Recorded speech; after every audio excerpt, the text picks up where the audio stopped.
Constructive Criticism is sponsored by Oasis Games. MTGOasis.com is the place to get cards for your next Magic event. Try them out with code CCMTG for 15% off of your first order, and use the code WouldThatBeGood for 4% off of every order. Want to support the show directly? Head on over to patreon.com/CCMTG to check out some awesome benefits and future goals for the show. Thanks for listening, and here's this week's episode of Constructed Criticism.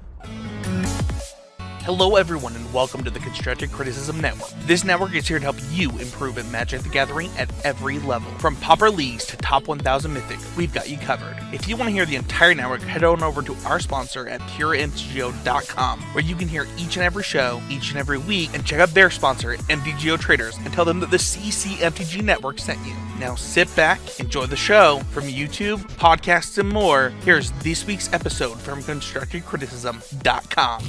Hello everyone, welcome to the 388th episode of Constructed Criticism. I am your one-time Pro Tour competitor, host Mason, joined by my one-time co-host, Spencer, my three-time Abe, and then we have a special guest. I think he did some coverage or something for them, Alexander Hayne on this week. Hayne, you visited some Pro Tours, is that right? Yeah, I've visited a few Pro Tours. Okay, well, if you ever want to talk about what it's like, I'm sitting in the seat where I played my Pro Tour because of COVID. So if you if you want to get the experience, I can show you around with the camera and whatnot. I think it'll be a really fun time. I don't know. I heard that I've also played some of those from this seat, right? Oh, I didn't know you qualified. That's so exciting. Oh, wow. I would have to believe that you played all of them from there, Alex, because my understanding is the world map behind you is to place pins for where you visited. And my understanding is you have no pins there, so you must have been to no Pro Tours. Well, you can't actually tell that. You can't see the whole map, right? Oh, that's fair. That's a good point. Yeah, only the Western Hemisphere. We know that Hayne didn't play any Pro Tours there. But I think that tracks with what I know about your history. I only have pins where I won Pro Tours. Okay. It's funny. I actually have a map in front of me, and I also have no pins there. So we're so much alike. No, but we do have Hayne on this week. If you somehow don't know Hayne, Hayne is truly one of the greatest Magic players of all time.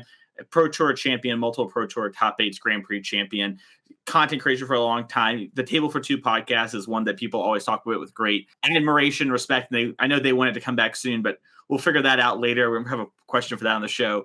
But Hayne, how are you doing? I feel like I haven't heard from you in a while, and it's great to have you on the show. Yeah, it's great to be here. I mean, I briefly saw you at in Vegas for standing up pretty tall. By myself, I was single, right? You're just like, wow, that guy's so handsome. How is he by himself and single? Yeah, well, I mean, with a mask on, it's kind of sometimes hard to tell, So I just want to hang out. Actually, I didn't actually play in either event, but other than that, that was the only trip I've taken during COVID. Otherwise, I've been staying safe. I haven't gotten sick. Gotten vaccinated. Done some things with local friends as stuff started opening up more. But spent basically like a year like a hermit, doing the Zoom stuff, like kind of what we're doing right now, doing the magic thing as kind of the pro scene has slowly crumbled. If you want to talk about that, feel free to, take the reins here. But how long is your podcast normally? I don't know if we have not long enough, Alex. Not long enough. Well, for special guests, we allot another 5 minutes, so those are all yours, baby. Whatever you want to do with them. Okay, I have those 5 minutes. Well, yeah, those are all yours. Say that the Pro Tour that kind of captured my heart back in the day. The play the game, see the world. Obviously, you can't really do that during COVID, but you at least can have a system with aspirational elements that you too can become a pro. You can make it onto the gravy train or whatever they call it, where you qualify for multiple events from how you do rather than one at a time. Some rewards for being consistently successful rather than just spiking events, actual reasonable monetary prizes instead of whatever the CEO found underneath their mattress that day. There's a bunch of things that have kind of gone down, and Magic looks like it's still going to have a competitive future, but it's not going to really have a professional future. And certainly the focus is more and more on casual, as Commander is kind of seems to be the new focus of what cards are designed for. And if that benefits the most people, that's great, and it makes the company money. But for me personally, that's not how I like to engage with the game. So I see it as a negative, but Oh, I was just going to jump in really quick that, like, this podcast maybe...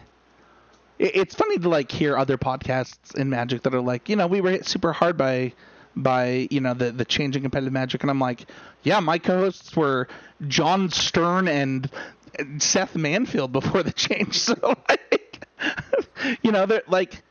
I think that for most players listening to this podcast, like depending on what your goals are, Magic is just a lot different than last time Alex was on the show. Yeah, well, it's important to think about. I think, Hayne, Watson should maybe listen to the first time we had you on, which was episode 42 for having a plan. Today we're going to talk about planning ahead. So let's actually just move on with that sort of stuff. I'm sure we could spend the whole podcast talking about organized play, et cetera, et cetera. But we do need to focus on the always improving portion of the show. That is the main point of the network here, as we're trying to, improve and get better at Magic, stuff like that. And Spencer, I'm going to let you take the reins since it's your turn up to bat. How'd you improve this week? I feel like it's my third week going first, but I will still take the reins. Mason's winning the die roll. If you had asked me before I took a sick day today, I would have mostly had taken a break from Magic this week. Instead, I played a ton of Magic today. I used basically my whole sick day to just sit at this chair and watch Alexander Hayne Pro Tour winnings and play Magic. No, that's new. I've tried to, like, kind of decide where I wanted to sit on this podcast. I've talked about that for a few weeks, and there was so much negativity coming out of the Twitter sphere and other Magic podcasts last few weeks that I, like, almost didn't want to play Magic. I was just, like, so turned off by the idea of loading up Arena or MTGO. And I don't know what happened today. Usually on my sick days I'll, like, play Xbox or read a book, like lay in bed, listen to an audiobook while, like, doing some other task. But today I was like, I really have a strong feeling about Standard right now, especially after the last Pro Tour, where I'm going to say it, and I'm sure you just leave a comment. Let me know how dumb you think I am, but, like, where a lot of people seem to have phoned it in. And, like, I just wholeheartedly disagreed with some of the results. And it's fine. Like, there multiple people, like, said, I didn't test for this. I just played Blue Red. I know Blue Red was a good deck, or I just played this and this was a good deck. I would love your opinion, Alex, by the way. Where, like, I was like, I have a pretty strong belief that I think that, like, there's a lot of good decks in Standard. Like, I think Blue Black is a great deck. I think Mono White is a great deck. I think Mono Green is a great deck. I think there's lots of options for green decks, whether you just want to be green, whether you want to be green red, whether you want to be Jund. I know that we don't really have a lot of results to support this, but I think that, like, there are Sultai decks in Standard. I just think that, like, Standard is far more open than the results bear. And a lot of that is, like, why try something else when Epiphany exists? But I wanted to try stuff today. Played a ton of Zombies, which was one of the breakout decks from, I don't think it was the Pro Tour, right? It was the SCG. I think of the NRG. That was the event that was recently. No, it was Standard. It was either the SCG or the Pro Tour. Took second place at one of them. Oh yeah. It was Cardum, the Magic Online grinder, played Blue Black Red. Sorry, I had a whole moment. Yeah, he actually took second place at the NRG this last weekend too. My brain just. And he played Mono Black Zombies. Oh, Mono Black Zombies getting second was the Pro Tour. I think it was the Pro Tour. I'm pretty sure.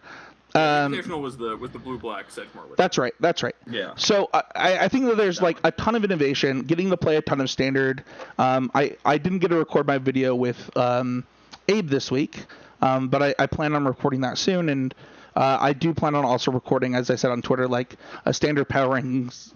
I tweeted this today. I have a pretty big fear that Standard is going to become this format that people are like, okay, there's a best deck. I'm just not gonna play Standard now. And I think that there's a lot of innovation going on, and I wanted to be a part of that. Or there's a lot of innovation that could go on, and I wanted to be a part of that. So that's how I spent today after my little Magic break. Hey, what about you? Yeah, so this was actually fun enough for me. I was also planning on this week being a bit of a Magic break week because, as some of the listeners to the podcast might know, some might not, I love Final Fantasy XIV Online, very good MMO, and their new expansion came out. Spent Bill a bunch of time to that this week, and then the launch queue time's been so bad. I actually played more Moto this week in the last 2 weeks than I probably had for a lot of time prior. So I spent a bunch of my time focusing on the different card of options and builds of Hammer Time, because I've just still been really enjoying working with and pushing towards what I think is the best position list of that deck, and thinking about just the different ways that the sideboards can be built. I actually just started queuing up. There's a list from the I forget which Magic Online event it was this weekend. There's one that played green for Ancient Stirrings. I'm trying out and trying to see how all of these different packages that are available can really change some of the small things with matchup spreads and stuff. Really just getting into the nitty gritty of it and playing matches and thinking about them, thinking more about the way that like individual sideboard cards matter in my deck, and they're like mana constraints or the things that they're good at covering and bad at covering affect some small thing in my main board. And really, especially for my time as a competitive player, this is something that I've neglected. I'll usually like rely on the hive mind to tell me like, oh, everyone's doing this with their sideboard, so they're worried about this matchup. I should just do these things instead of going out there, playing the matches, seeing it all for myself, and then trying to work with what I know about all of the options to come to a conclusion. So that's what I've been working on. Hayne, I was told you have a one for us as well. Do I? I don't know. I was told that you want to be involved in the part of the podcast. Okay, So, well, if you don't, we can just have the editor. I mean, edit this out. That's fine. I don't think this actual week I played any Magic, but I played more Magic recently than I normally do. I played some of on Magic Online. They had the Modern Band Gauntlet up. Oh yeah, I played a little bit of that. I played with 4 different decks. I played Amulet Bloom, Splinter Twin, Hogak, and I played with Blue Red Delver, like Treasure Cruise Delver. I was gonna say, is it just Treasure Cruise that Delver gets? What is the Delver deck? It has Treasure Cruise and has Jataxian Probe. I think. Okay, both of those are strong. Okay, I can see that. I went 3-0 with 3 of those and 1-2 with one of them. I'll let you can guess which ones. I think Delver went 1-2. I think Titan went 1-2. I see. This is funny because I just think Twin went 1-2. Well, one of the 3 of you is correct. All right. Which one? Hogak did go 3-0. Yeah, that seems true. Yeah, I would never. It was actually Amulet Titan that I went 1-2 with. Oh, wow. So That deck was so bad. I just could never get it out of my head. The first time I ever proxied that deck when played in testing with someone, I just went tap land go and then killed them on turn 2, and forever my view was changed. Oh yeah, I mean it's a very strong deck, and I think the London Mulligan makes it even better. Though I don't think I'd fully adapted to how much, because I did play that deck unlike some of the others, and so I had kind of old habits from it that I think I needed to readjust. But also just the way the format's set up and the other decks that existed, it was not well positioned there. Was the London Mulligan invented when Hogak was out? Because like all of those decks actually seem pretty strong with the London Mulligan. Yeah, I believe London Mulligan existed for Hogak. It was the Pro Tour London was the Pro Tour right before Pro Tour Hogak. Okay. Yeah. Yes. You top 8'd the first one with the London Mulligan, didn't you? Yeah, I did. I Tron? was playing Tron, yeah. Yeah. See, Hayne understands the power of the Yeah, London Mulligan. there you go. There you go. He walked into that event. I mean, I mulliganed to 3 and played turn 3 Karn, turn 4 Ulamog. That's just not something you could ever do before London Mulligan. I mean, in theory you could do it, but it was not anywhere near as realistic. Is there something that you learned from that event, from those events, that you want to share with the listeners? From the London Mulligan event? Or No, from the MTGO events. Well, I learned why some of the cards are banned, and I mean, I haven't really played recent Modern since it became 60% like Modern Horizons block constructed or whatever. So it was kind of fun to go back and explore. And I mean, definitely learn how some of the decks, like for instance, Amulet Bloom, the like best draws are way more broken, with the Summer Bloom Amulet things. But if you compare it to like the current Bloom Titan, the current Titan decks, I think it's less resilient and less powerful in a lot of ways. It was mostly just fun. I wasn't, approaching it with the goal to get better at Magic, though I'm kind of built in that I always try and win and optimize things. I think I learned that certainly a lot of these decks, a lot of people would lose to like their own deck fizzling, myself included. Interesting ways to think outside the box. For example, with Hogak, I was playing against the Eggs deck, and I started using Hedron Crab to mill them, and which milled enough of their Lotus Blooms, so it was very hard for them to go off. which was funny because then basically they, I managed to kill them even though it was slower. There's just a lot of, ways to think about things and to examine like these broken cards and see like, looking at the design mistakes of why these cards were printed and what was wrong about them. A card like Gitaxian Probe looks kind of innocuous, right? Oh, what you just draw a card and you look at their hand, you pay 2 life. But then when you consider the other effects of it, you trigger spell matters cards, you put another card in the graveyard, and then of course getting to see someone's hand is pretty important when you're playing, a combo deck or against a combo deck. That's, I guess, what I would say. But mostly these days, I'm not really playing a lot of Magic. Before that, my previous event was the Pro Tour. It's the Paulo effect. Obviously, now it means that like you're gonna have the best 5 years of your career and make hundreds of thousands of dollars, right? Paulo was kind of silver for a while before 1 year. Come on, man. It was 1 year. I think it was 2 actually. Was it? It was 2 years. He came on the podcast after his silver year, so I mean maybe it was 2. I could be wrong. I remember with him talking about it on Pro Points for a little bit because he was like, "What am I doing?" That's fair. Now look at him. Yeah, well, and then I think that was partly him really like not trying. There's a big difference between trying and not trying. He then joined like our team, which was Team Face to Face at the time when we like started working with Channel Fireball, and he kind of got more with the face to face people who were like younger and hungrier, sort of up and comers more, versus the CFB guys who kind of already had illustrious careers behind them and were cooling on Magic for the most part. And I think that that Paulo kind of reignited the fire a bit, and then he started crushing it again. But it just really does show that even someone as incredible as Paulo can still have 2 silver years or whatever. Even 1 silver year is kind of crazy. I would love to see a documentary like on the history of Magic teams, like from talking to you, Paulo, John, Seth, just all of the stories of like the inner workings of the pro teams, and then also being friends with so many of those SCG grinders. It's just like, it's really crazy to like think about like what worked for some people, what didn't work for some people. Like, yeah, there's a lot of sausage being made there that I don't know if you necessarily want to see. Like, the East West Coast Bull stuff, by the way, definite sausage being made.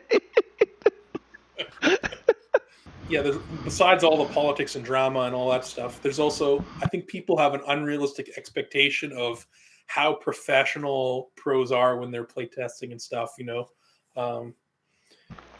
people, it's not super structured. It's not like everybody's just playing nonstop in like specific ways to approach these things.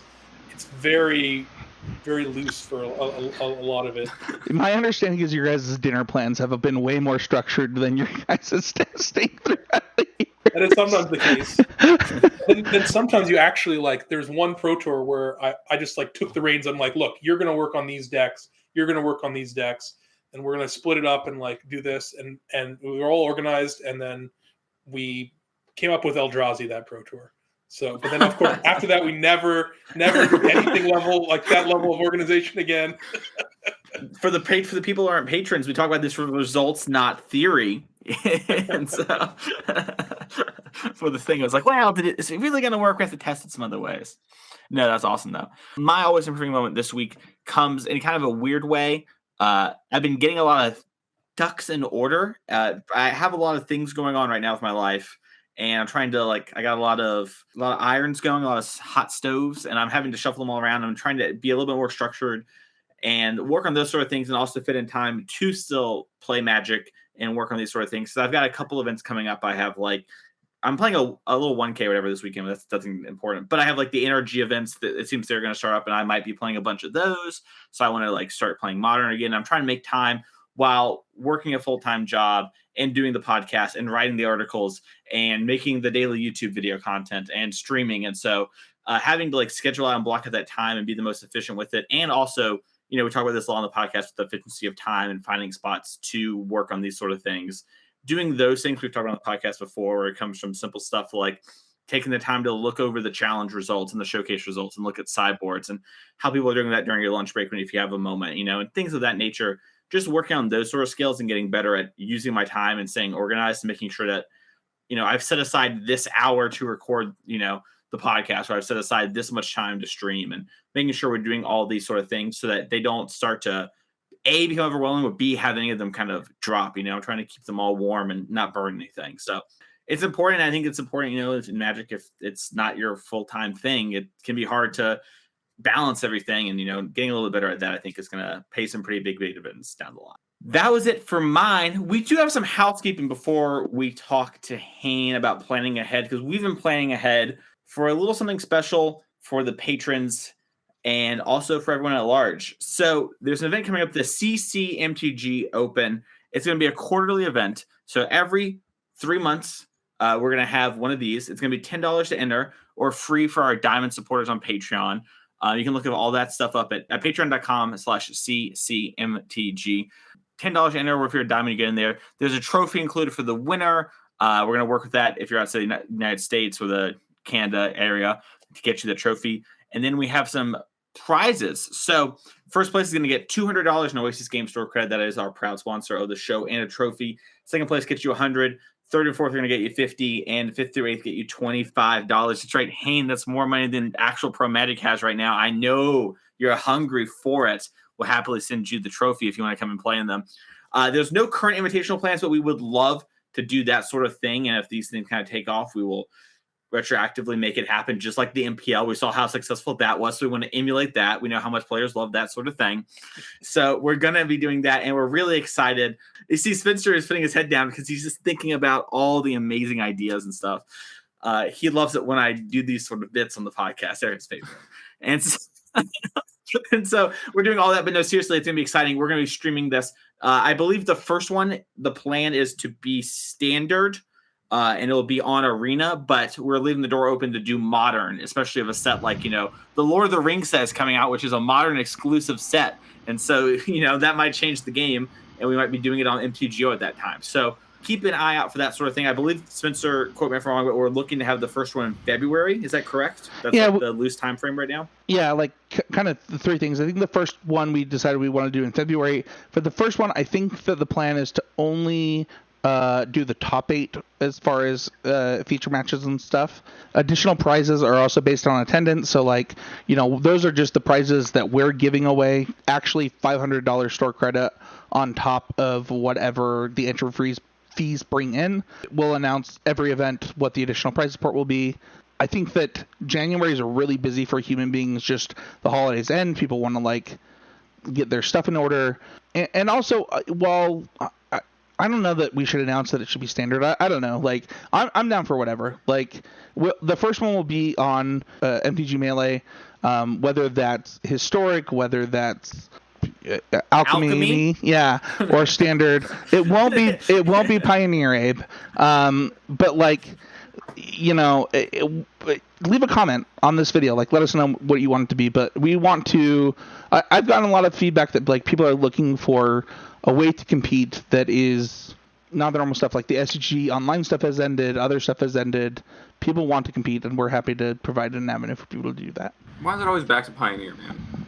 What? Why I gotta keep digging at me like that? Format's great. I mean, you got Lear right, so I gotta get my digs in when I can, because next week we're gonna literally talk about how Mason was so wrong, and Spencer somehow agreed with him again. I had fun the last time I played Pioneer back in early 2020 when COVID was not yet thing. What did you play in the Pioneer Pro Tour? I played Inverter. It was great. Man after my own heart. See, this is why you're tall. Yeah. Great. This is why you're tall? What? Are you telling me that's all? I'm 5'8" over here, guys. Did you tell me all I had to do this whole time is be pro Inverter? I grow 3 inches. Let's go. I'll sign this. Where's the petition? Let's go. It's too late now. You should have thought about that when the time came in Pioneer instead of playing Savage Knuckleblade or whatever you did. I don't know. Never did that. That's a blatant falsehood. I know you're a big Nux fan, so I just assumed. A lot of people did that with Pioneer. We all had the phase where we played our favorite standard deck. Gideon Allies Zendikar was my homie. But enough of that. Let's hop into our main topic, planning ahead with Hayne. Yeah, I'm gonna kind of take over from here, and it was funny. This actually has been, I don't know if Alex knows. Alex, you do know this because I told you this when I invited you on.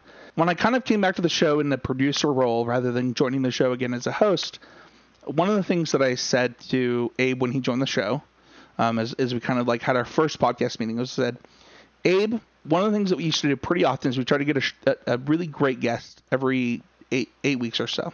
And Abe's like, that sounds super cool. Who do you think we get? I said, you tell me who you want, Abe, and I will get them. And Abe was like, I would love to do a podcast with Alexander Hayne.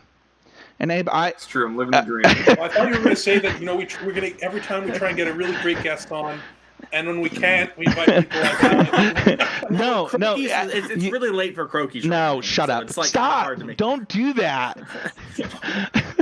I think it's second to Croakies is not a bad place to be. I mean, you're the worst. Abe, get Zan on the show. That's true. We could. Abe, I put this in the show notes because I actually wanted to give you the opportunity. Like, you could have said any human. Like any human, I would have preferred that you said like a good Magic player, but like, why did you want Alex? Yeah, actually, the story behind why I said Alex in that moment is a little bit like kind of what I was going through with my relationship to Magic at the time. Dead middle of COVID. Like, I guess we're still dead middle of COVID, but we're all dead middle of COVID. Organized play is dying. Everything's hitting the fan. It's all over the place. Especially having time to take a rest from how much I was engaging with tournament Magic before the pandemic. Between the SCGs and stuff, I had been consuming a bunch of content, and I'd gotten around to listening to Table for Two. And like, honestly, there are so many things that at the time when I was just every time I was driving listening to Table for Two that Alex would say that would relate to me or open my eyes to something that I had maybe thought but not knew how to articulate, that it was so exactly what I felt like I needed to get through this kind of overall weighted feeling of stagnation around where I'd been with Magic and where Magic was, that it really kind of remotivated me and reignited some of that fire inside me to be a better Magic player and to take things more seriously, because as much as things are grim now, it always feels like organized play won't be the way it is right now forever. It is like something that I continue to have to remind myself, and I think a lot of people do. But regardless, Magic is a game that I love, and playing it and growing and thinking about it in new ways and just getting better at something is something that has meant a lot to me. And at that time, specifically, Alex was someone who, his knowledge that he shared on that podcast had really helped me personally. And so to get to be a part of sharing knowledge with people who feel similarly on the show that we do with him would have been something that, and still is something that really, really meant a lot to me in that moment. So I'm really happy that we could make it happen and that he's here. So I love to hear that. Alex, I think 48 episode 48 was the last Alex Hayne episode for 42. CC. 42. It's funny. I don't know that a KYT podcast has been mentioned this much on the show in years. So if KYT, you're not leaving a comment, I know you're watching this. If you're not leaving a comment, I'm gonna be mad at you. But it was funny when he invited you on, Alex. I thought of how upset that I felt like we let you down the last time you were on the show. I think there was even a preface at the beginning of the audio. I don't even know that you can find it anymore. Just kind of how the website changed. Or I was like, listen, Alex was so good on this podcast that we're going to post this. But you can't hear anyone else on the show. But that's how good you were. That's how good you were at explaining your thoughts. And, while we're not in the exact same topic, I invited you on to talk about planning ahead because the insight that you had was so good that I think that it's legitimately one of those timeless topics that we get to talk about with you. That's the stuff in Magic that I find more interesting. I don't think I'm the person you should go to for, especially not now, for up to the date meta knowledge or anything like that. That's never been my strength, though. There were definitely times where I was really up to date on everything. I knew how many copies of a card every deck would play, and how to get an edge in the mirrors and everything like that. Now it's kind of, I'm washed up, as the kids say, I guess. And so I just have my experience and my general knowledge of the game, the things that have helped me and kind of, for Magic, and previously when I played chess competitively, which I guess is why I have kind of a different approach than a lot of Magic players when it comes to things like having a plan and trying to follow through with it. Well, let's go into that though, because I actually am curious. Depending on who you talk to as a Magic player, even Mason, right? You came from Vanguard, or I don't know the name of the game. I'm so sorry. Cardfight Vanguard. Cardfight Vanguard. You've got players that come from poker, or you've got players that come from chess. Where do you think that like the ability to plan ahead in a game of Magic comes from for you? Yeah, well, I mean, I guess like I said, my approach definitely to Magic started with kind of my chess foundation. Like I started playing chess from a very early age. Like I think my dad taught me when I was 2 years old. And, I was playing in tournaments, before I was 5 and, winning money in tournaments a lot of my childhood. And until I kind of around age 13 or something, I quit to do more teenager things before coming back to it kind of in, when I was like 17, 18. In chess, you learn about thinking, right? You learn about looking at the board. Everything's out there. Everything's in the open. And you just have to find ways of calculating what's going to happen, what moves are effective and what are not. That definitely teaches you a lot of different skills than like, if you come from a poker background, you learn a lot of different things. So, in chess, you have to, first of all, be able to eliminate, because there's basically, whenever you look at a move, right, then you have to consider the move that your opponent's going to make and then what you're going to make after that. And it's a tree branches kind of that goes out infinitely, right? And the deeper you go, the more possibilities there are. So one important thing is being able to eliminate the bad moves right away, so you don't have to go through those passages, right? And examine every possibility there, because you can immediately say, okay, this one is really bad. I'm not going to do that move. It's funny you said that, because that is the number one piece of advice that Paulo has given on this podcast, is to eliminate the bad decisions so that you don't have to think about them. Like you already know they're bad.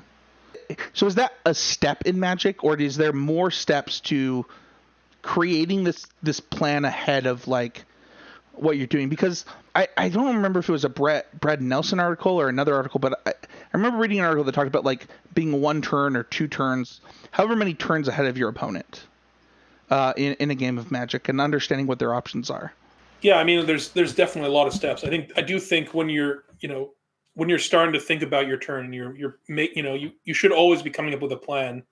And I think definitely the first step should be eliminating the obvious bad things. For example, people can joke about lightning bolting yourself, right?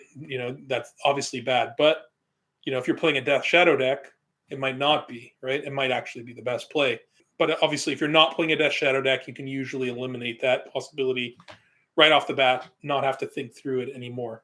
I think one of the big things is that most people who come to Magic, right, you start playing Magic because it's a game, because it's fun. You want to play with your friends.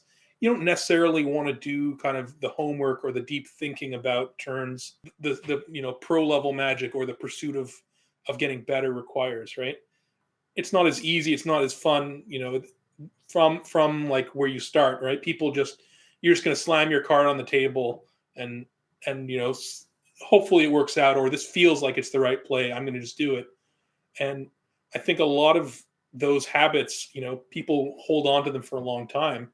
And I think being able to like reassess your foundations and make sure that you're not just on autopilot doing these things that you started doing, I think that's like an earlier step, because you kind of have to do that before the game starts, right? You have to re-examine that. For me, like before, Spencer, you have Avacyn restored top 8 right now on your screen. But for me, before that tournament, one of the big things I did is I just looked back and I tried to, did the kind of classic Zen thing of, the master wants to pour you a cup of tea, but your cup's already full, right? You can't fill it up if you've already got a full cup. You have to kind of unlearn the things that you've learned, the bad habits, the autopilot, the idea of like, oh, I'm just going to attack with my creatures. It looks okay. Not actually just do all the math of like, okay, I should attack with 2 of my 3 creatures because then having this one back, I prevent more damage, or even if it's less damage, but the way that the turns work out, and I end up winning this race by this much. So obviously, you have to also be able to do those calculations. But if you've played enough Magic, doing the calculations isn't that hard. It's more about making yourself do them, and a lot of times people just skip over them because it's work. It's an effort, and instinctively we want to just do the easier thing. I've never heard that analogy before. It's something that I've had to do a lot in Magic that I've never realized the number of times where like the always improving segment for me. I think Mason and Michael and Matt, like I think we've all said this, where like we like had to take a step back, unlearn things or relearn things. And the way you just put that was, I don't know, really poetic. I don't know. Thanks. I mean, I think like people often think, right, that you make a mistake and you're going to improve, you want to improve it, right? Not make the same mistake twice. And I think that's, obviously the best is when you can learn from someone else's mistake rather than your own.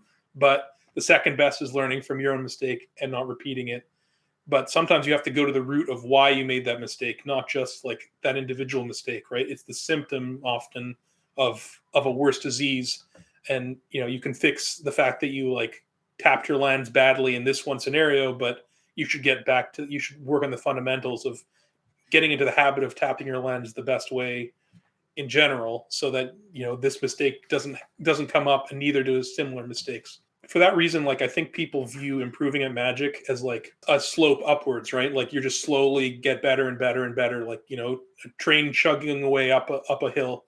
But really, I kind of view it much more like there's big hills and there's downward parts too. Like you go up slowly kind of, and then you kind of go down sometimes when you realize like you have to address something that you have as one of your fundamentals that's wrong, because you need to do that work before then you just shoot up. So it's kind of like it's slowly and then all at once your improvements in Magic. The leveling up is not just a gradual thing. You mentioned this, and I'm curious, do you think that has to do with like the fact that Magic changes, or do you think that it's just natural to plateau at anything that you're like trying to do, whether it's chess or TFT or poker or Mason on Bumble? Like, is there like obvious plateaus and dips, or do you think that Magic's evolution does this? I do think Magic is unique in the fact that it changes, and so a lot of the skills that you learn are adapting to change, right? Like in chess, right, you can just learn raw calculation. You learn some shortcuts of how to eliminate things, and you learn opening theory, so which is also basically a shortcut that how the first few moves work out through memorization, so you don't have to use raw brain power to calculate all of that. But in Magic, you can't necessarily do that. Like the opening stuff changes, with every new deck, with every new set, with every new card or change to the meta, right? So being adaptable is important. But I don't think that has to do with kind of the way that improvement in Magic happens. I do think that's the way it happens in a lot of things. I think like you kind of improve to a point where you do sort of plateau until you have kind of that epiphany that enables you to reach the next level. And sometimes that does involve you losing, let's say, for a long time before you suddenly have a breakthrough, and then you're just winning more than you ever have. I used to think that was just kind of how it was for me, but I'm talking to more people and seeing their journeys too.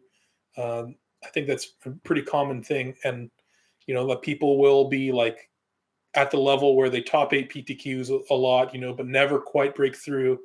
And then suddenly they have a year where they're just not doing well at all. They don't even top 8 PTQs. But then the year after that, they're really crushing it. Somehow they qualify for their first Pro Tour. Maybe they even top 8 a GP or something, because they had that breakthrough. Being able to plan ahead, I think, is probably the number one skill, like in a game of Magic. There's other things like outside the game, your preparation, choosing a deck and stuff that might lead to more win rate. But inside a game, I think it's the most important thing. And you mentioned Paulo. He wrote an article a while back where he interviewed a lot of great players and, asked them, what do they think the thing that separates them from other great players is, or from good players? And the number one answer was having a plan, having a strategy, and kind of following through on it. And I think, you mentioned even a bad plan is better than no plan at all. And I do agree, but of course it's better to have a good plan. And I do think that sometimes you have a bad plan, and it is important to realize that your plan is bad and that you do need to readjust at times. There's even other classic articles like Mike Flores' Who's the Beatdown, or Philosophy of Fire, or things like that, where, the idea is that you can lose even if you should be winning if you don't understand what your role is, what your strategy should be.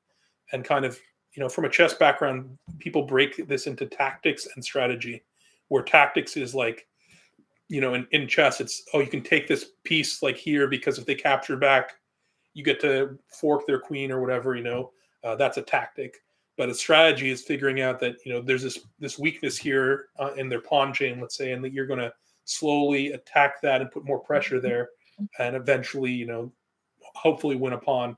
That's more of a strategy. Similarly, in Magic, there can be a tactic I view as like, what are you going to do this current turn? Are you going to try and trick them into using their pump spell when you have a removal spell? That's a tactic, right?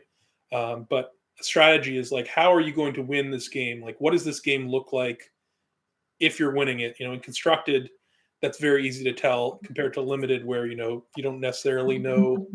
You're usually just going to have maneuvered your card slightly better. But in Constructed, if you're playing blue-black control and your opponent's playing mono-red aggro, how does this game look like? Well, it probably looks like them having no creatures in play, no cards in their hand, and you having, 4 or 5 cards in hand and attacking them for lethal with whatever your win condition is, right?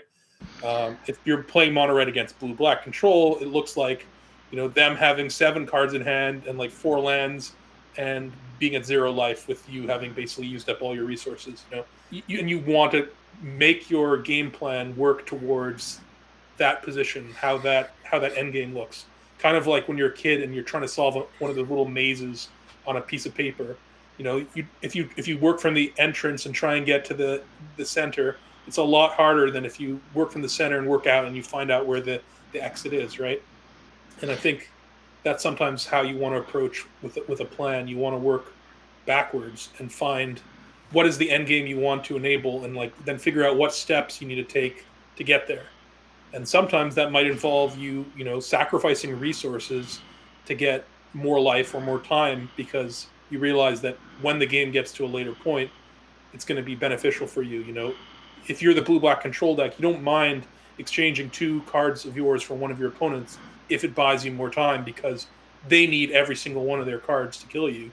And you get to the point in the late game where you're going to have plenty of cards, way more resources than them. So, if you're playing the mono-red deck, it's important that you don't want to use 2 burn spells on one of their creatures. You sometimes just want to, you don't want to not attack with your 3 creatures because one of them is going to die. You want to attack with all of them just because you get those 2 hits in with the other creatures. And being able to identify those decision points is really important. Whereas if you're we're on the other side, if you're valuing how many creatures you have in play for like an alpha strike with, like, let's say a white weenie deck that has some big pump effect, right? You might want to keep your creatures around and wait till you can get that big alpha in. And that's a different plan with the red deck. So having to figure that out is really important. And I think you will win a lot of games that you wouldn't if you just played on the tactical level only and just focused on kind of this turn. And it just makes your decisions easier because you know what you're really trying to accomplish. It's so funny. One of the things that we try to preach on this podcast is how some of the skills that you're going to learn on this podcast, like, they transcend Magic, right? Like, they go beyond just like playing this game that we all love. One of the number one things in my entire job is balancing being tactical versus being strategical. For those who don't know, I'm a product manager for software. You're going to have your 2-week plan, whether that's your sprint, and then you're going to have your 3-year plan, right? Your strategic plan for where you want to end up. What Alex is breaking down here is kind of these micro decisions that make up your tactical decisions, and then these macro decisions that make up how he's going to win the game at the end of this. And it's really beautiful. This is, of course, a constructed podcast, but, for a limited example, that where your opponent has this one bomb creature that you can't really beat, right? and you have only one removal spell in your deck that can answer it. You have that removal spell in your hand.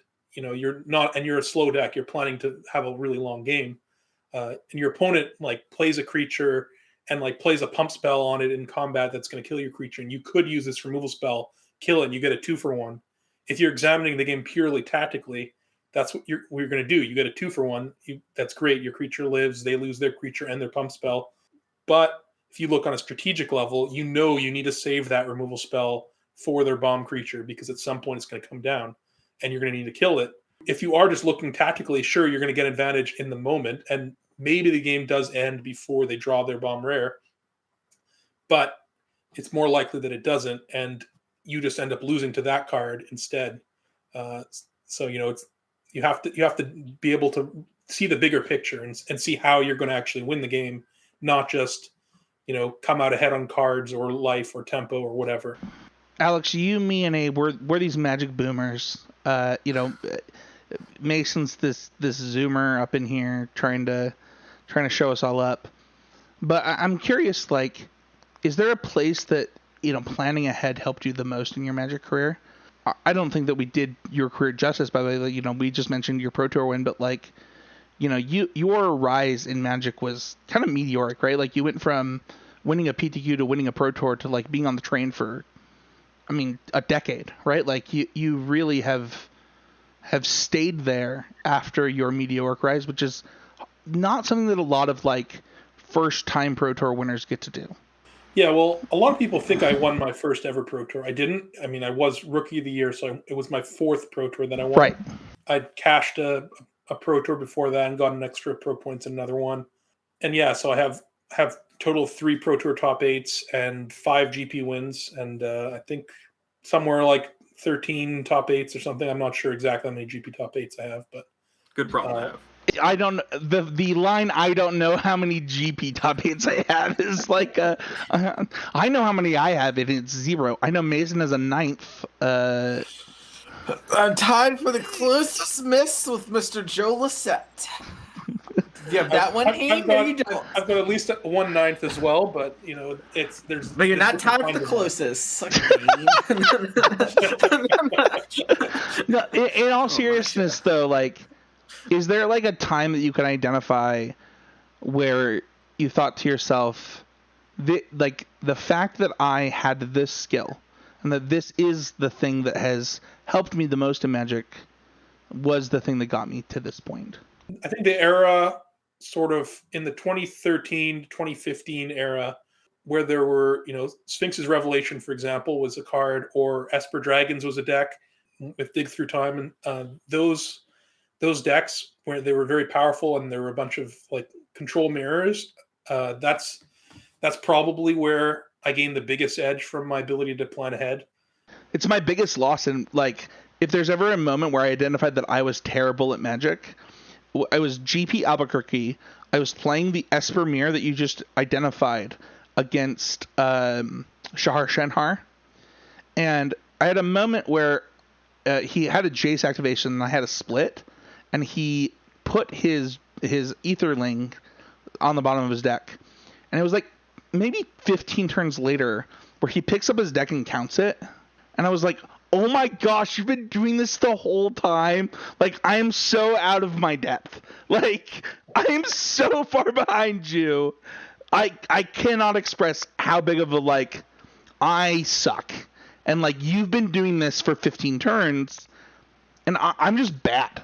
How do you bridge that gap, Alex? Like, you're talking about, like, these mirrors where, obviously at the time Shahar was the world champion, but, like, he clearly knew what the matchup was about, and the second he activated that Jace, the whole game changed.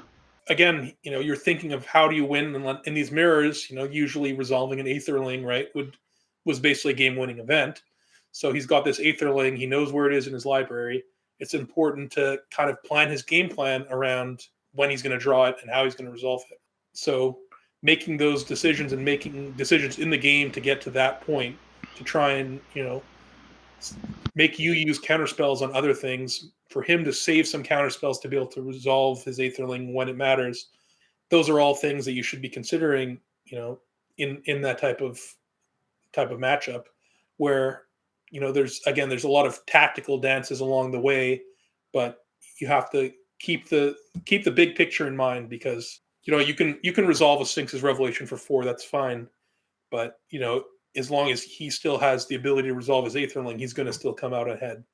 And I think those mirrors were very much about figuring those things out. And with Dig Through Time was a bit less long term and more kind of sequencing. Like, there was a point where Andrea Mengucci was blown away when we're testing with him and Paulo, that it seemed like every game Paulo would always, would always end up playing cards and then have blue mana open with exactly 6 cards in his graveyard to be able to dig through time.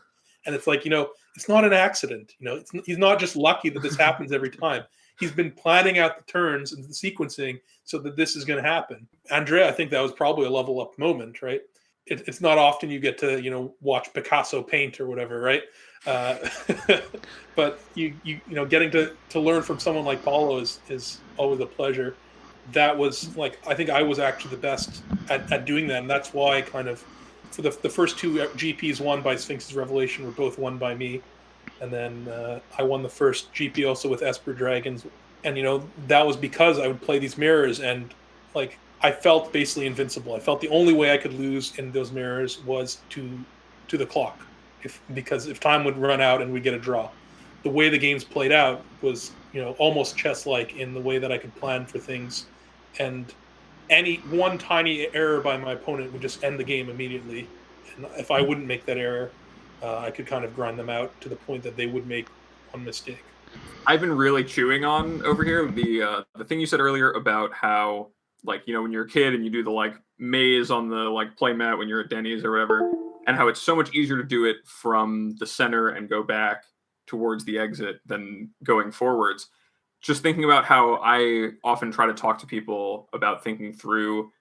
You said, when you start playing, you're kind of more interested in making things happen to the game and playing out a game than you are trying to optimize all of these decisions for any given outcome, right?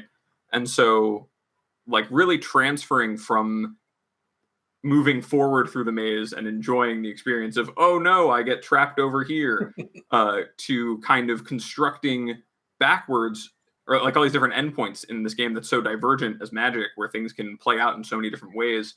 Do you think it's accurate in saying that your ability to look at all of those from the start and manage all the different ways it can go and pick the one that is the the cleanest tactically with what you have available is really that skill, or where that really shines for you? Yeah, I think that's a pretty good way to put it. I mean, again, the parallel of when you're starting to play, you're just when you're doing the maze, you're trying to have fun and explore and see what's happening with it, versus afterwards, and you're trying to solve it as quickly as possible, right? As efficiently as possible. That's kind of the 2 approaches of Magic, right? The kitchen table approach, or the pro level approach.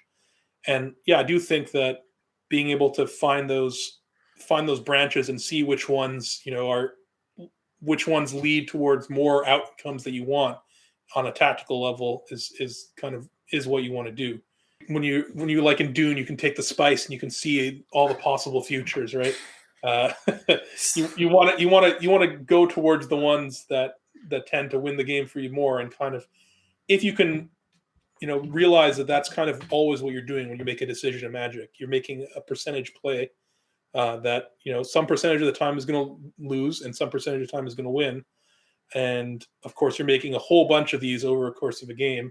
If everyone you look at and you kind of just look at the tapestry of branching out pathways, and you take the one that has more beneficial pathways, and you keep doing that, you're going to end up in a beneficial pathway more often than not.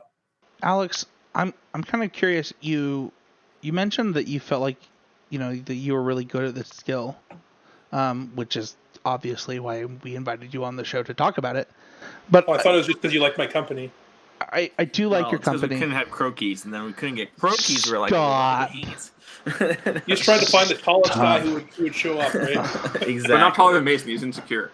Yeah. Mason's we don't talk about just 6'3" people. Yeah.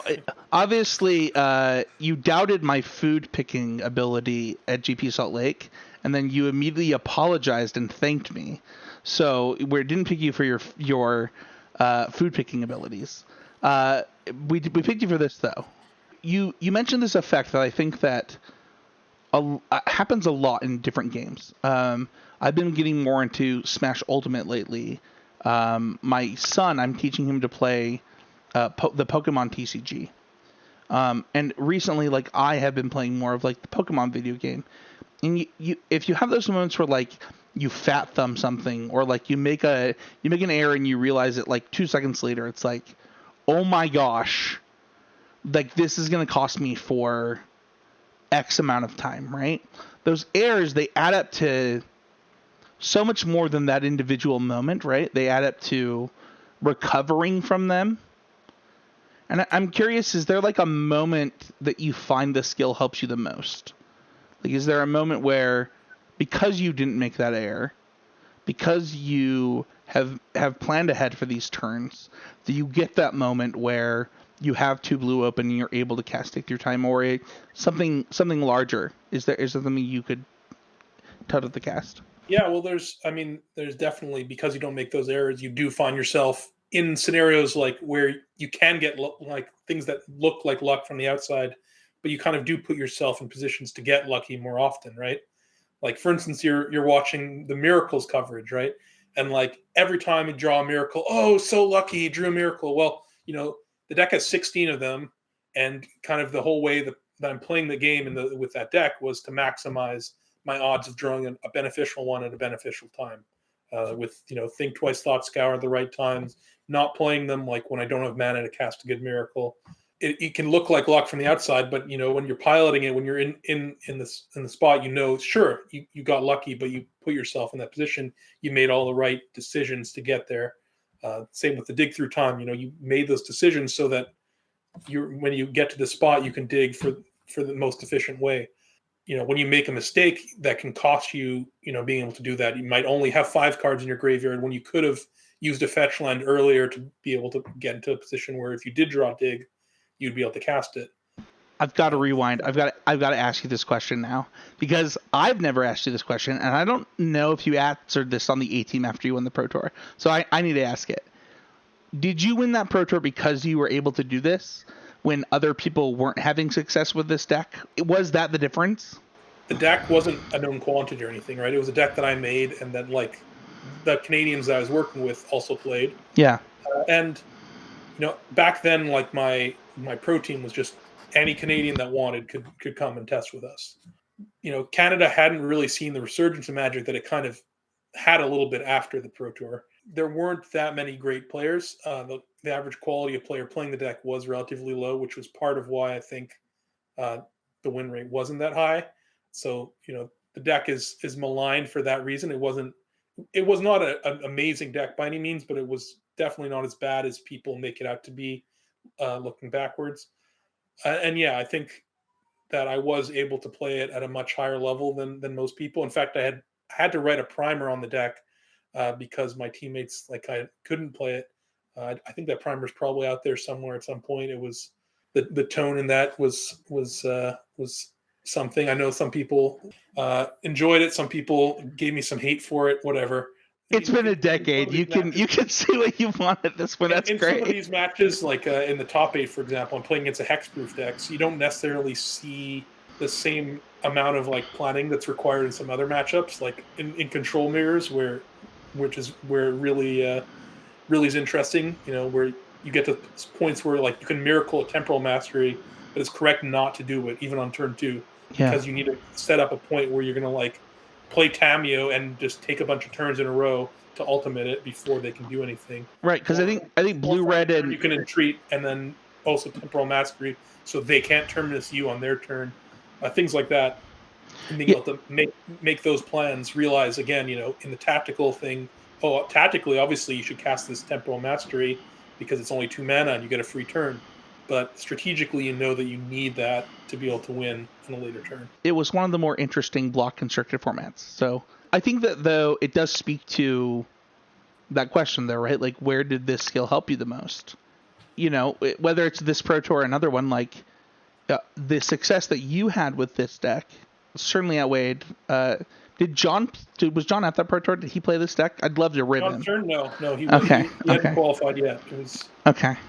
That's too bad. I would have loved to dagger him. No, he only joined our squad. It was actually the following Pro Tour, which was Seattle Return to Ravnica, which Sifka won. How do you think that listeners could decide where they're at with this skill? Like, they're self-reflecting. They're looking at, I want to be more like Alex and have this ability. How do they see where they're at? For the most part, you should know a certain amount where you're at in terms of, when you're approaching games, is this kind of the forefront thing on your mind? And if it's not, you need to be working on it more, I think.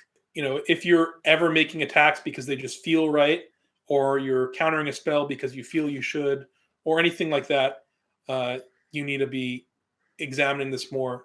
In some ways, I think it's a skill that if you're not noticing it, then you need to be paying attention, which I think is a lot of things in Magic are the hardest things to find are the things that you don't even know to look for.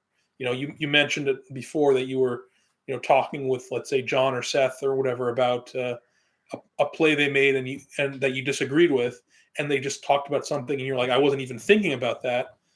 Those are the hard things to get to. And I think when it comes to a plan, I think most people who play Magic don't really play with a plan in mind. So would you say you're planning to execute what especially when you're in the zone, you mentioned now how you're kind of been coasting a bit and not playing your hardest, but when you were at your peak and your prime, would you say you were playing from the beginning of the game towards an end game that you knew how these matchups would play out? Like, for example, Esper Dragons versus something like the Collected Company decks, or like Sphinx's Revelation decks versus Mono Black Control decks? Yeah, absolutely. You need to have a plan. You need to be executing your plan. And of course, the plan isn't going to, even in a matchup like, let's say, Sphinx's Revelation versus Mono Black, the plan isn't always going to be the same one, even though it's the same matchup. Some of the early turns and stuff are going to change that. You can have multiple potential plans, and then based off of what happens, you need to choose one because the other doors have been closed to you, or again, you look at the potential branches, and more of them lead to victory following that plan than one of the other ones. You sound like a total chess player right there. Like you literally went from like, oh yeah, like if they like thought seize you and they take this card, then this is what your branch looks like, and it's like, okay, Alex. Yeah, well, I mean, certainly thought seize is a perfect example of that. I mean, whether your opponent's casting it on you and taking one of your cards, or you're casting it on them. I mean, one of the strengths of thought seize, right, is you can look at their hand, and your hand, and so you can see like where are they strong, where are they weak? Do they have 3 removal spells in hand and 1 counter spell, or do they have 3 counter spells and 1 removal spell? You usually, if your game plan is going to change based off of what the answer to that is, you're going to take a different card, usually the one that they don't have redundancy in, right? And you're going to fight on that axis.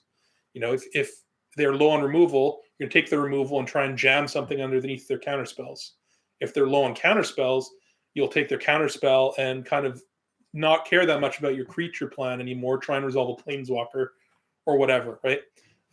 Or just wait till you draw another Thoughtseize to be able to answer, like take a removal spell later or something, that you can decide what your plan is going to be based off of that, off the new information you're getting. And that's one of the big ways that Magic and chess differ, in that, in chess, the information is all out there, right?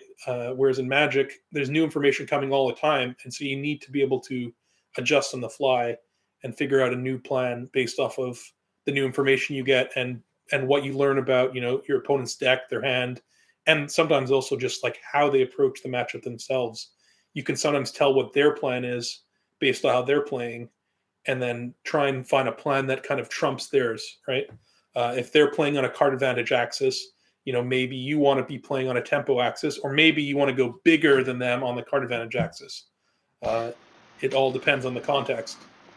Before we go into questions from the listeners, I just want to ask, is there any tips that you have to people to like improve this skill? Like if they want to plan ahead and practice this, whether it's in limited, constructed, just Magic in general, is there anything you would say to them? Take a step back from how they normally play Magic and re-examine things. I do a bunch of coaching, and one of the big things I tell my listeners, my students, is that try for each play that when you're about to make a play, take like 1 or 2 extra seconds longer than you normally would before making the play. Because everybody knows this, that you make a mistake and then it's 2 seconds later, oh my God, I shouldn't have done that. That's a huge mistake. Why did I do that? Well, the reason is you didn't fully think it through, right? You often played by instinct, and that's like the way I play is very far from that. There's the feel players and there's like the analytical players, and I'm much more on the analytical side, which is kind of why I can get away with not as much practice. To be a really good feel player, you kind of need to be playing Magic nonstop all the time, know every deck in and out, know like the beats of a matchup, right? You're playing this matchup, that like turn 4 Nis is coming now, so like I need to do this, and you've just done it. That's kind of how Brad Nelson plays, and it works really well for him. That style doesn't work for me. I don't think my style would work for him, but I think you do need to incorporate, to be like at the very top. You need to incorporate both. Like when I was at my best, I also kind of knew all the beats. I knew what all the decks were doing. I had that, so I could play by feel. But what I found interesting with me is often if I'm like too practiced with a deck, I go more into autopilot because I have that sense of feeling, that intuition, and it often serves me worse than if I just was a little practiced with the deck, enough to have like the understanding of what's going on, but still that I have to work at it. I have to work with my conscious mind to come up with the plays, to calculate everything. I think that you need to find a balance that works for you, but it's important to at least try both methods. And I think most people do gravitate towards being field players. So taking a step back and, when you're about to make a play, especially a tough play, just asking yourself, what is my goal this game? Like, how is this play going to try and make me win? How am I going to win? How is this going to accomplish my goals? And if it's not, then maybe you need to reevaluate and do a different plan. I think that's super important. I had that similar thing come up recently. I've been doing some coaching as well, and one of the people, he really likes to play control decks, and we did a bunch of sessions that weren't playing, but he wanted to like play some modern, and he was locally and we were playing, and he's just casting Memory Deluge, and he's spending like 5 or 6 minutes thinking about stuff, and I'm like, hey, when you cast that Deluge, did you have in mind what cards you think you're most afraid of from me and what cards you're trying to find? And he just looked at me and he goes, no, I had 4 mana. I was like, I gotta make sure I use all my mana. And I was like, okay, new rule. If you're casting a cantrip, I have to be able to say, tell me what the plan was. And if you can't answer that, then you're not allowed to cast that card. And that's how we played for a little bit. And I think it really helped him. It's like, okay, if I'm casting Memory Deluge here, looking at the top 4 cards of my deck, what cards I need to be worried about from Mason? That way, we already kind of know, and it helps him stay in the game as well. I think a lot of players could really benefit from doing that sort of thing. And so, oh, absolutely. I think that's a great point. I mean, I do agree with him that for a card like Memory Deluge, you don't have 4 open mana that often. So you usually do want to fire it off, but you of course should also know like what you're scared of, what you're trying to look for when you're casting it. In Legacy and Vintage, for example, people have a Ponder or Brainstorm, and they often fire those off like, or preordain, whatever. They fire those off right away, when often you can hold it because you don't actually know what you need yet. You should not be casting that unless you can say like, this is the card I want to find. Because the mana cost is so low, you can afford to wait. I had a lot of success in the era when Scrylands were around for the first time, because I think I used them more effectively than a lot of other people did, partly because of my ability to plan. I wouldn't fire them off on the first turn as much as other people would. Sometimes, if I realized I didn't need to play an untapped land on turn 2, you could play an untapped land on turn 1 and then play Scryland turn 2 when your opponent's shown what deck they're playing, for example, in the world of closed deck lists. But also, once you've drawn a card, sometimes you want to draw 1 more land, but you don't really want to draw 2 more lands. Well, you don't really want to scry right away, because if it's a land, you're going to keep it. But if you draw a land for your first turn and then scry and you see a land, you can bottom it, right? That's a very simple example, but just to get the idea of what I'm talking about.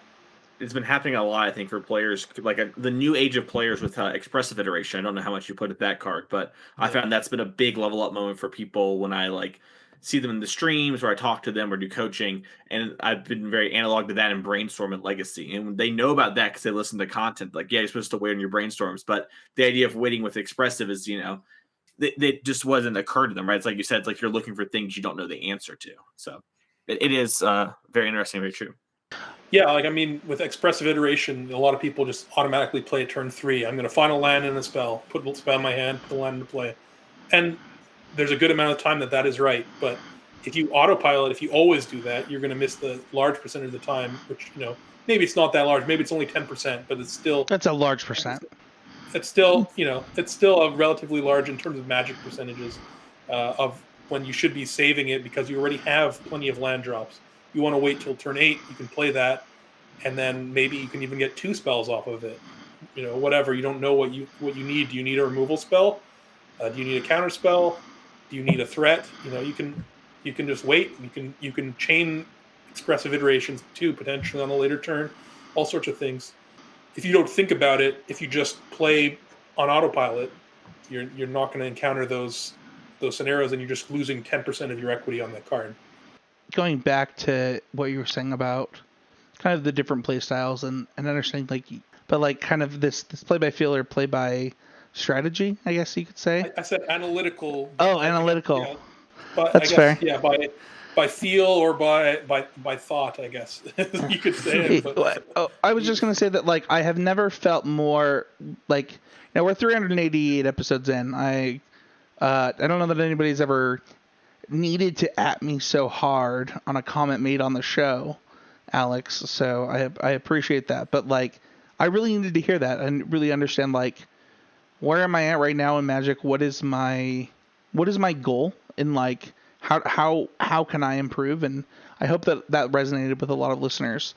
Speaking of adding people, Abe, let's move on to our question winners. These winners will get store credit to either Oasis Games or a random prize from Oasis Games.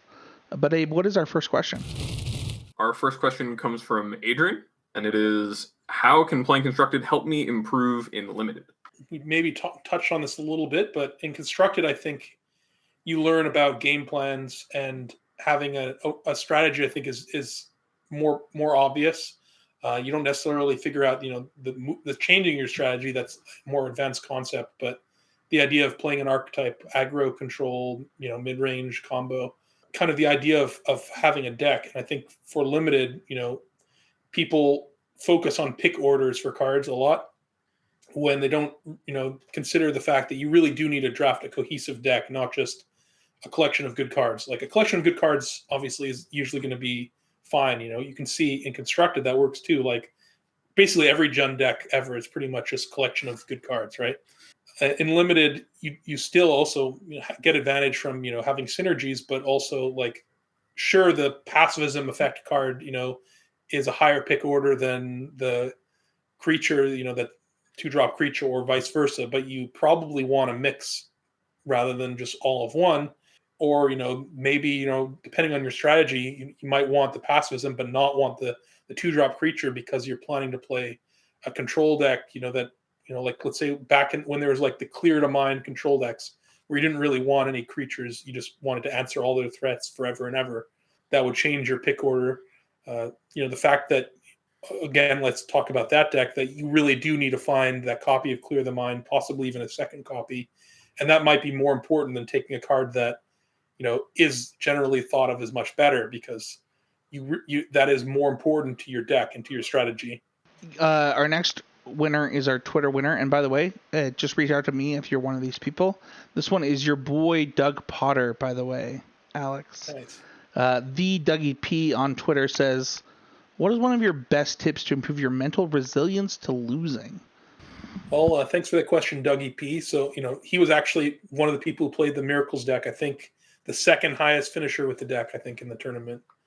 He lost playing for cash, if I recall correctly. But yeah, Dougie P. So what are best tips to improve a mental wellness or mental resilience in when you lose? Okay, look, losing sucks. Whether you're a beginner, whether you're an intermediate player, competitive player, professional player, nobody likes to lose. And in some ways it sucks more when, I've lost matches where I'm playing for 6 figures in money of equity, That hurts. It sucks. I guess my biggest thing to say is, old adages like remember that the master has failed more times than the novice has even tried, right? I'm a professional player. Someone like Paulo, again, who we've mentioned over and over, we've lost way more times than basically anybody listening to this podcast has. We've also won more times, but we've lost more. And kind of when you lose and lose and lose, and you lose in all kinds of ridiculous scenarios. Eric Froelich, famous for having lost in more 1,000,000-to-1 scenarios than any other human being alive, according to his Twitter. It happens to all of us. I've lost in 1,000,000-to-1 spots a bunch of times because you play enough games, it's going to happen. You're going to run worse than you ever thought was possible at some point in your life, and that experience kind of guides you and lets you accept it. Like when you're playing a game, you have to accept that losing is a possibility. My mindset kind of when I go in a tournament is that like I expect to win, and that so losing is unexpected outcome, and I do win more than I lose, but it's still a possible outcome, and I've accepted it when I play, even though it's not the desired outcome. I think if you really want to delve into it, if you really have problems with losing, I think you need to look for more philosophy-based things other than just Magic practice. Work on Magic not necessarily being part of your identity in terms of like your self-worth. I think that's a big danger that a lot of competitive players can step into, that you feel like you're a loser if you lose at Magic, and you only feel good when you're winning at Magic. It's important to have a strong sense of self, and to understand that you're a worthwhile human being regardless of what your score is in this tournament, regardless of what your score is in the last 10 tournaments. In fact, you could never win a match of Magic and still be a worthwhile person. Alex, you have over 700 losses according to MTG Elo Project. I thought you were saying that when I was talking about the person who's never won, that I was adding you. At GPs and Pro Tours, and I only have 79 at GPs and Pro Tours. So clearly, exactly. Like I've lost plenty. You've lost more. You've lost more at GPs than I've played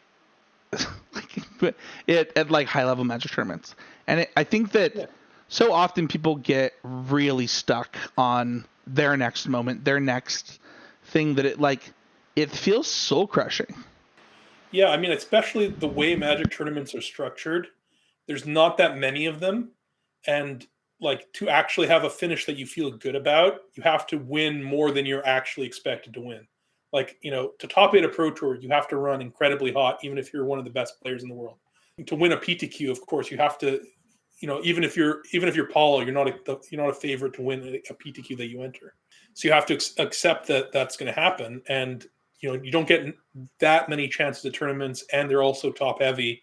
So losing feels extra bad for that, especially as you move up the competitive circuit. You started as a big fish in a small pond, and you become a smaller fish, and you're still used to winning at the rate that you were winning in your local scene. You're going to be winning less than you were because the competition's better, and that at first that's hard to take. So you do need to get more experience with that, more experience in losing. And if you really struggle again, you can focus on your self-worth. Focus on things like you can look in some philosophy. I recommend Stoicism. You can realize that the losses don't actually affect you. It's only your emotional response to your losing, and try and work on that from there. But I want to highlight what you just said though, but before that, which is like Paulo goes to a PTQ. Like Paulo isn't guaranteed to win that thing, right? But like just think about the number of people that have won Pro Tours, Alex. And then think about the number of people that have won 2 Pro Tours. And then think about the fact that number. The what? 2 Pro Tours is a very small number. Yeah, I am looking at it. It is 1, 2, 3, 4, 5, 6, 8, 9, 10 people, and 3 of them are in the Phoenix Foundation. Yeah, that sounds about right. So I think that people just, I don't know, myself included, this is something that I had to get over really easy. I think it's something that, Abe, you talked about on one of my first episodes with you, where just like understanding like what a good finish means for you is just playing better than you expected of yourself and like being proud of your play. Yeah, I absolutely. I think it's important to set your, like, it's, it's nice to have goals for your results, but I think it's more important to set your own internal goals of just trying to play well, trying to play as well as you can, and focus on improving in the process rather than the results. And the results will eventually come if you have enough iterations, right? You'll eventually have something. But I mean, there's a lot of great players who've never won a pro tour, right? You can look at that. Mason Clark, like that guy's 6'2", owns a Tesla, and is single. So he's one of the most 6'2" people who's never won a pro tour. Yeah, I'm just glad someone said it. Clip it. Yeah. No, I do think it's interesting too. I'm sorry to cut in there in such a hee-ha-ha way as well. But I think about like when you're talking about your Pro Tour win with the Miracles deck and how, you're like putting yourself in position to get lucky and you're like, like this is how it looks on the outside, right? It's like, wow, Hayne got so lucky there. It's like, well, Hayne didn't cast his thing twice until he could hit like Terminus or Entreat, which were his only outs there or whatever. You know what I mean? And I think so much about how Magic players get really mad at themselves when they lose. And in reality, it's kind of like, well, you go into it, you're probably going to lose like a fair number of the games. Like almost no one ever top eights a GP without losing. Like 40% of them, right? Like it's like a lot, even when you're great. Yeah, and yeah. I think about like you just have losses to give. Like even at a Grand Prix, right? Like you kind of have like one to give to top eight still, and I feel like it ends people's whole day where they get so deflated by it. But there's still like the whole tournament to play. But also more importantly, it's like, did you come to win the Grand Prix, or are you trying to like become the best Magic player you can? And when you look back when Magic's done and you're done with it, are you happy with what you had? And I think it's so much different. Where I think so many people are like, yeah, I went to Vegas to play this Grand Prix to win the Grand Prix. And it's like, well, I went to Vegas to play the best I could play, you know what I mean? And put myself in the best positions I can. And this doesn't even matter. It's all part of like setting up this history for myself so that when I'm retired from Magic or I moved on with my life, I can look back and be happy about how like I improved and how well I played and I pushed myself as hard as I could go. And every part of this was like, like another step in it. Like I think back to like, there are a lot of moments where I can remember key things happening. I wish I could remember the exact scenario, but like I played Autumn. I don't know if you remember this, Hayne, but we played Autumn's battle box against each other. And you explained something about removal spells or whatever, but like I took that to heart and like I made that part of my repertoire. And like that was like another learning moment, and it's like I'm doing all these things and you as a player are doing all these things to like set up your legacy, for lack of a better word. So when I hear people talk about like they're so focused on results and everything like that, it feels like we're both focused on a similar end goal of like, making these accomplishments of Magic, but like doing it for yourself and like being honest with yourself and being kind to yourself that sometimes it's not going to work out, I think is so much better than the like, wow, I didn't top 8 this Grand Prix, I am the worst, or I didn't even cash this Grand Prix, wow, and so I don't know. I don't know how you feel about that. I mean, I completely agree. I think focusing on playing good Magic and learning stuff is important. Like you want to just go in every match, you're going to try and play your best. You're going to try and learn what you can from it. You're going to try and win. And, that happens, a lot of people do start out winning and then lose and get deflated and stop playing their best. It's important to, keep trying, whatever your record is. If you're in the tournament, just if you're playing a match of Magic, you should be trying to win if you're in the competitive side, obviously. And I mean, like, my own story, I believe I have 14 PTQ top 8s before I finally won one. There was one point where I played 3 PTQs and lost all 3 finals in a row. And this was like back when I play like, 2 PTQs a season or whatever. So like, it was pretty brutal. It was, it was demoralizing. And I lost 3 finals in a row and quit Magic for a year, Alex. So you're like a better human than I. Well, yeah, I mean, it's the thing is like, that's not the part of my story that you hear. You hear the story of like, oh, look, this newcomer who came in and won a Pro Tour. You don't hear about like the struggles and all the losing that happened before it. And I think that's particularly like the case now, especially with like the way social media is. You just hear about all the people winning. When there's all these arena opens, people post, oh, made day 2, oh, made this money. You don't see, not everybody posts who participated.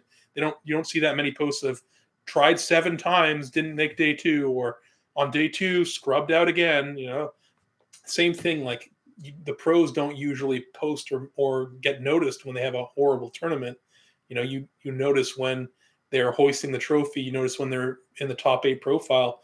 The majority of the time they're not, but you're seeing someone you recognize because Magic is a skill game, but it's not going to be you don't see the people struggling, and you only see your own failures. You don't see the other people. You only see other people's successes, and I think it's important to keep a realistic view of that, and to realize that you are seeing a flawed picture.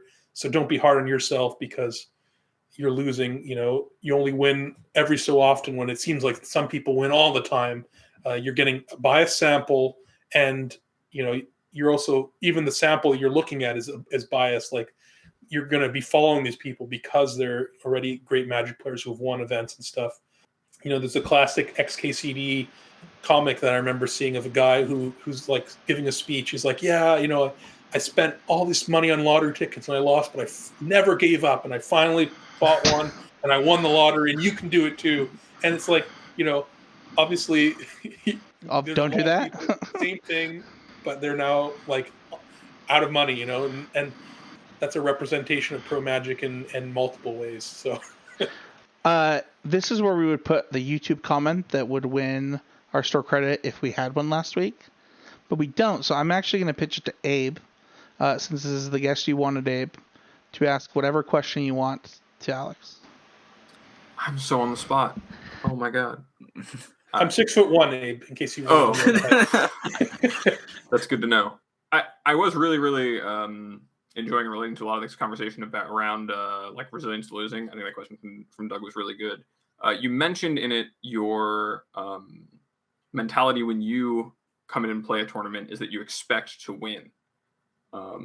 Like, how do you balance that as a confidence thing versus like an overconfidence thing? Is that something like, how does that work, and how would you explain that? Yeah, I don't know. It's like, it's kind of how I've gone into tournaments for a long time. Like, it's more of a confidence thing than overconfidence. I mean, again, I know that losing is a possibility. I know that it's going to happen, and it's almost unheard of that you play a tournament and don't lose at all, right? Even if you win the tournament. But it's just that, like, I kind of visualize it. It's just like, it's like with the plan. My plan is to win. I'm visualizing the end goal, and I'm going to try and take the roads to get there. And I think it is important to have confidence in yourself, because I do think that leads to winning more. I think it's good in other areas of life too. For instance, let's imagine like a person, let's say a hypothetical person who's 6'2" and single. Like, if they have a lot of confidence, they'll probably end up having a bunch of dates and a lot of success. But if they're not confident, they might end up staying single. Fun fact: they're not confident. Yeah, like curious. But anyways, enough about that hypothetical person. It's also like, I think it is important, and I think there's a reason that you see people go on streaks a lot, in Magic.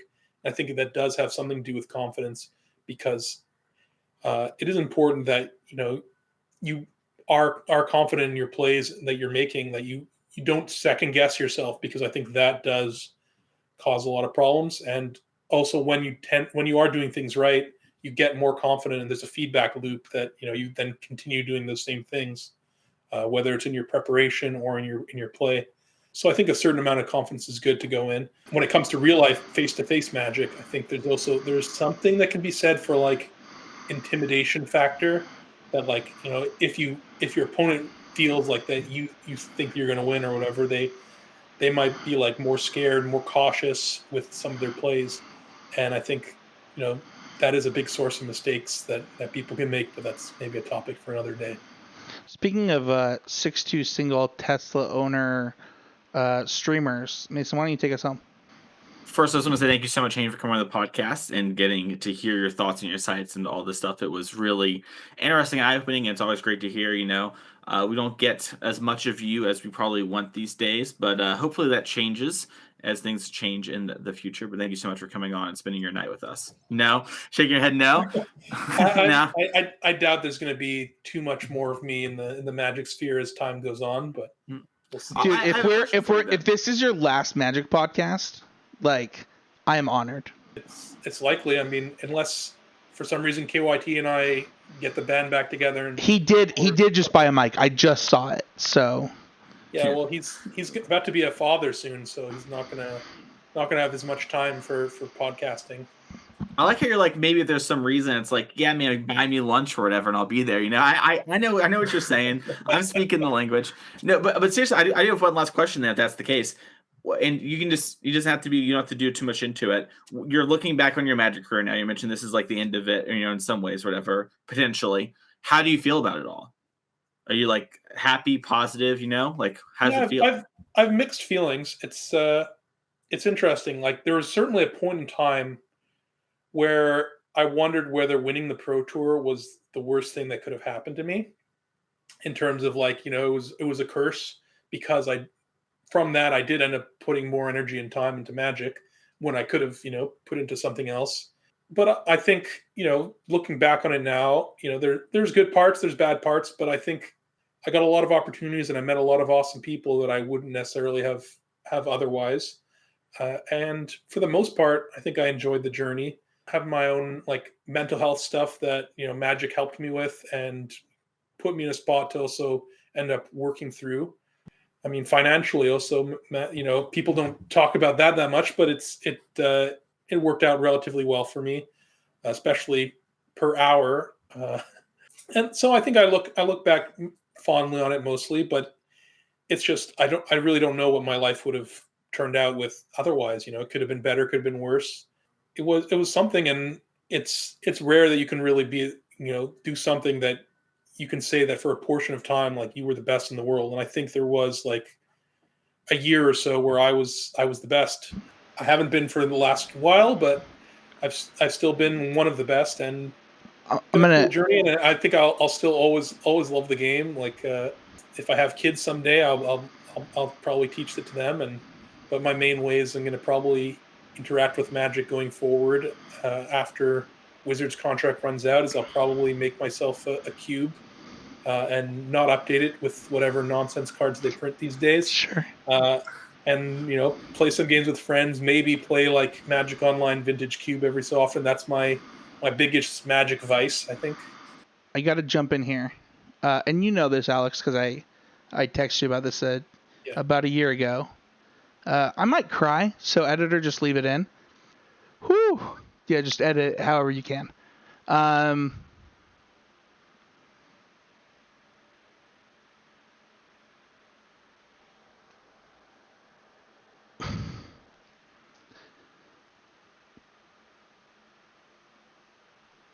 Whew.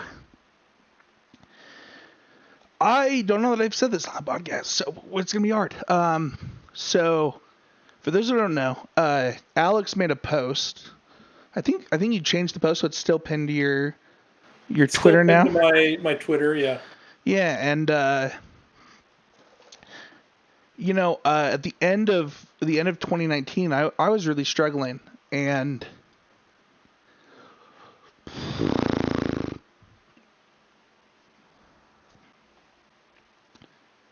sorry guys. And Alex made this post, and I think I reached out to you on Facebook in this conversation, and you're actually the one.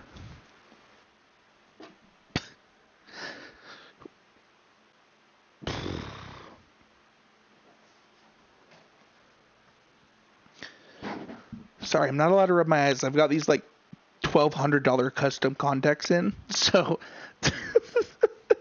We'll say I like Tesla. I don't know. I'll rub my eyes and use the Magic.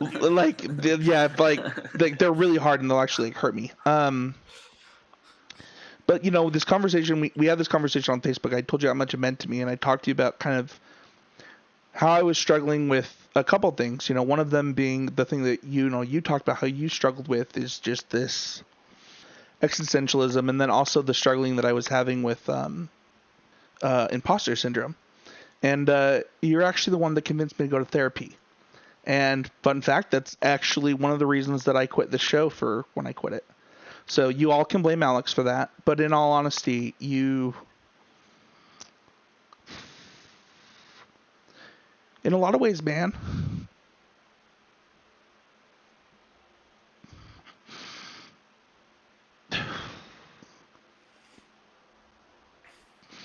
I might cry too, man.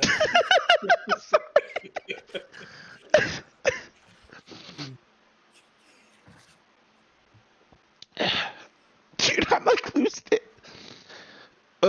In a lot of ways, you're the reason I'm here, and I just want to say thanks. It means a lot to me that I could help you in that way. You know, I mean, like, I shared that post because I didn't want anybody else to feel so alone, and like, so, you know, life's tough, and there's all, you know, mental illness is tough, and it's not talked about, and, you know, it's still so stigmatized even now, even though it's getting better.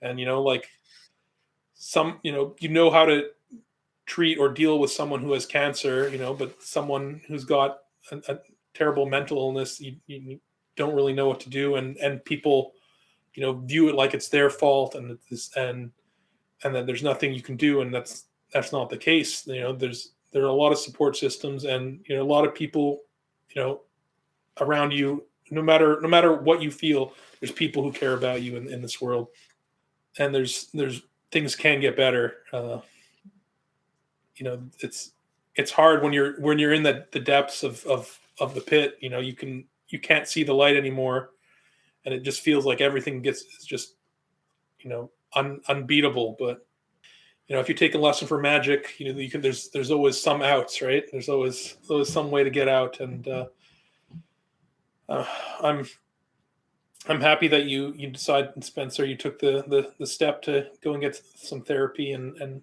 help yourself. And you know, and I got yours was one of a few messages I got from that post of people who really identified with it. And you know, it was tough to write, especially, and to decide to post it, because, again, there's so much stigma about this stuff, and it was scary. But once I was open about it, I felt great. I felt kind of free, and really kind of everything I got was just positive feedback from people, and people that it helped.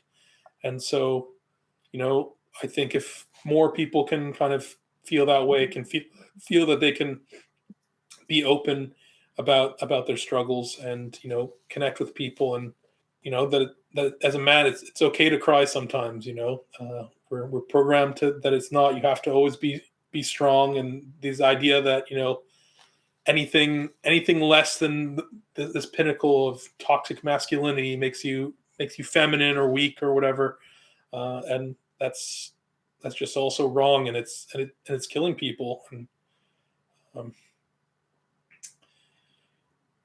I'm glad it wasn't me, and thanks, man.